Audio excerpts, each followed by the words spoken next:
大家好，欢迎回到Run Roti John Channel。今天我们将会探讨一个跑步装备，那就是跑步拖鞋啦！哒啦！那在我们讨论这个跑步拖鞋话题之前呢，我们来解答一个常见的问题，那就是跑步一定要穿跑步鞋吗？其实不一定的，不是每一个人都需要穿跑步鞋来跑步，可是它是市面上最普遍的选择。那还有另外一种少数跑者呢，他们可以选择用跑步拖鞋来跑步，或者是完全不穿鞋，那也就是我们所称的 barefoot runner。而我有些朋友呢，觉得穿跑步拖鞋很奇怪嘞，尤其是那些没有接触跑步的朋友们，都会觉得穿拖鞋来跑步可以咩？他们认为拖鞋是跟跑步完全扯不上关系的。那今天我来为大家解答几个穿拖鞋跑步的疑问，那就是穿拖鞋跑步可以吗？跑得快吗？和谁适合穿拖鞋来跑步？很多人对跑步拖鞋有不同的看法。那今天我所分享的都是以我个人的经验和感受来到分享。先说明 Y Sander 不是我的干爹哦，我今天不是在推销任何的产品。今天让我们来了解一下我手上拿的这个拖鞋的品牌叫拇指鳄鱼。这双来自台湾的跑步拖鞋呢，它拥有着非常好的名誉。那除了跑步拖鞋以外呢，他们也涉及其他的运动休闲产品，为大众们提供了多样化的选择。拇指鳄鱼呢，它是以 EVA 材质来到设计这款跑步拖鞋，而且还有很多颜色给你选择。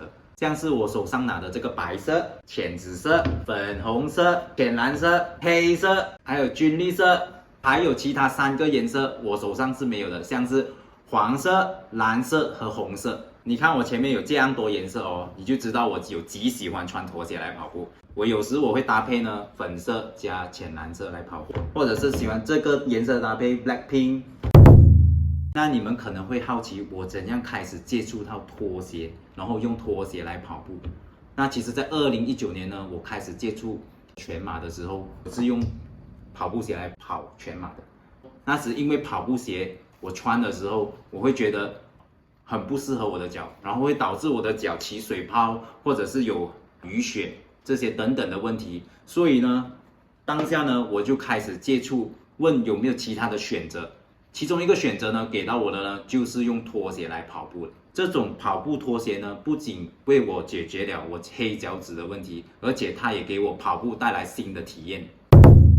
那首先我们要讨论这个鞋子的特点，第一就是它很轻，非常的轻。那一个鞋子呢，大概只是107 gram 左右。来称称看这个拖鞋有几重，106 gram。好，我们看看我最近新买的战鞋 Vaporfly 3，让我们来看看这个 Vaporfly 3有几重呢？213 gram。我首先我先说明我的脚是特别大的我是穿 UK10 的还有一双呢，就是这个 Brooks Glycerin 20，这个是我穿来 Standard Chartered Marathon 配速员的鞋，这个是缓震跑鞋我们看这一双311 gram， 你可以看到它的差别这一双可以等于1/3 of 这一个 Glycerin， 或者是1/2 of 这个 Vaporfly 3。那拖鞋跟跑步鞋的另外一个差别呢，它就是它可以保持干爽，不像跑步鞋，当你跑到下雨时，或者是你踩到水滩的时候，它整个鞋子就会湿了，而且它很难干。那拖鞋不一样，拖鞋当你弄湿了过后，你跑不久后它又变干了。然后另外一个特点呢，因为它是 EVA 的材质所以它非常的耐潮。它一双鞋我通常是穿800公里才换，而且它非常容易的携带，跑完步完全不用换鞋，直接可以穿这个拖鞋去走街、去吃早餐、去巴萨。所以综合以上的几个特点呢，它成为许多跑者的选择，包括我在内。到底一双拖鞋需要多少钱？那如果你在台湾网站看呢，大概是需要450台币。如果你在马来西亚的经销商购买，大概是85到90马币一双，所以是非常经济实惠的。相比起我其他的跑鞋呢，像 Vaporfly 3一双要995马币 ，Glycerin 20大概700马币，所以这一双拖鞋可以等于差不多10双的 Vaporfly 3。Oh my god! Wow! 所以你说它是不是很经济嘞？那在观察用户群体的时候呢，我发现其实每一个年龄层都有人在用拖鞋来跑步，尤其是年长者，他们更加倾向于用拖鞋来到跑步。这有可能是关于到它的舒适性，所以他们都会比较倾向于用拖鞋来跑步。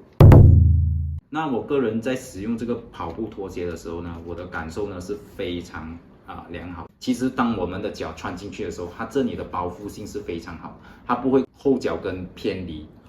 那尤其是它的做胶的缓震是非常好的，因为它这里有写是气垫拖鞋。当我在跑全马的时候、半马的时候、超马的时候，当我穿上这个拖鞋的时候是非常舒适、非常舒服。那你可能会问我，穿拖鞋跑步到底可不可以跑快？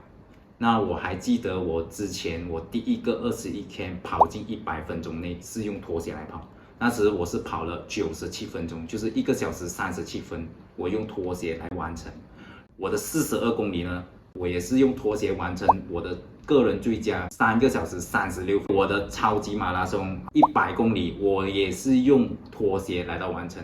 那除了分享我个人的成绩以外呢，我也想分享一下我们马来西亚其实也是有其他的跑者是用拖鞋来到比赛的，像是我们马来西亚的蒂芬妮莉，她是以3个小时半以内用拖鞋完成一个全马，说是非常厉害。在马来西亚以外呢，像是台湾呢，有一些跑者呢，甚至能够用拖鞋跑进3个小时以内全马，说是非常快的成绩。那其实不管你是穿什么鞋，你是穿拖鞋，还是你是穿跑步鞋，其实这种鞋都是一个辅助品。至于你跑得快还是跑得慢，其实是取决于你个人的体能和能力。今天你不可能说你穿拖鞋跑5个小时，你一穿跑步鞋你就可以跑进10个小时里面，是不可能的事情哦。现在我就要讲3个我喜欢它的优势。第一呢，我穿这个拖鞋跑步的时候，我的脚趾不会变黑，因为它这里是开放式的，所以你的脚趾是没有任何的压迫式的，所以你跑长距离的时候是非常舒适，而且你的脚趾不会起水泡，不会有黑脚趾的问题。第二呢，就是它的耐磨性非常好，它一双鞋呢，我可以穿800公里，然后我1个月的 mileage 呢，大概是300公里。所以它一双鞋我可以穿大概2到3个月。最后一个我最喜欢呢，就是它的价格非常的实惠，因为一双才马币大概90，然后如果我2、3个月我需要换一双，我也是付那90元。可是如果像我平时我买跑步鞋的话呢，一双鞋可能要价700、800，或者是400、500，或者是有优惠的时候200、300，可是你每2、3个月就要换一双，这个每2、3个月换一双还可以哦。那接下来我要讲3个我不喜欢的东西。那第一呢，在雨天，如果你在穿这双鞋的时候，或者是在有积水的地方，你穿这个鞋的时候，当你脚穿进去，你试了过后，它会导致你脚滑不稳。那这样的时候你要怎么解决呢？你一定要穿袜子，穿那种无脚袜，你才能稳固。当它试的时候，你的脚就不会打滑。那除了打滑的问题以外呢，它另外一个问题呢，就是你会有增加了跌倒的风险，因为当你在穿这个拖鞋的时候，你可能在跑不平整的路线的时候，它可能鞋子它会凹，所以当它凹的时候，你会不小心踢到，你就会跌倒。那这个是其中一个穿跑步拖鞋的风险。那我其实也是有试过穿拖鞋跌倒2到3次，而我发现呢，当我在穿跑步拖鞋后，我发现我的跑步姿势有了一些变化，我抬脚的时候会比较高一些，因为为了避免踢到或者是跌倒的风险，所以我抬脚会比较高，所以导致我的跑步姿势会有一些差别，比起我在穿跑步鞋的时候。第二点呢，我是会觉得它这个鞋不够好的地方，就是它的回弹力不够，因为它里面是没有碳板的，不像我们的碳板鞋，而且它的回弹力其实也不够。当你在跑到大概4分的配速的时候，你会觉得它的整个鞋子会给你有一些飘的感觉，不稳的感觉。所以我觉得这一点，可能跑快的时候，跑竞速比赛的时候，拖鞋不是这么适合。那当然，它也有出另外一种款式，是后面后脚跟这里有包覆性的那个款式，我暂时还没有试过。可是我觉得可能有帮助，因为它牢牢的锁住你的后脚跟嘛，所以你可能会比较稳固，跑快的时候比较稳定。第三个缺点呢，对我来说，穿跑步拖鞋来跑步呢，给人的第一个印象就是慢。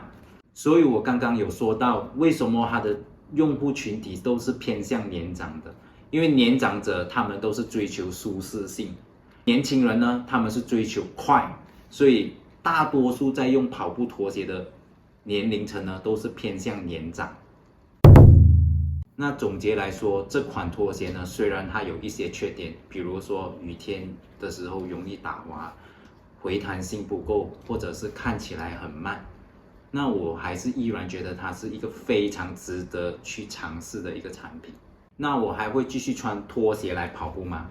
答案是会，因为我觉得穿拖鞋跑步是非常舒适的。尤其我会在我的 Easy Run， 在我的 Recovery Run 的时候，或者是在我的 LSD 的时候，我都会选择用拖鞋来跑步。那我几时会用这种竞速鞋来跑步呢？就是在我做 speed work 的时候 ，tempo run、interval， 或者是我参加比赛的时候，我都会穿这种竞速鞋来跑，因为它比较稳定。那这种鞋呢，它是比较不适合跑太快，像是4分钟配速的速度是比较不适合。对我来讲，它没有那么稳定。现在我想听听你们的意见，你们是否会考虑用拖鞋来到跑步呢？那欢迎留言哦！如果你们喜欢这样类型的影片呢，想要看到更多我开箱的影片呢，请留言、分享、按赞、订阅我的频道哦！谢谢大家，下期见。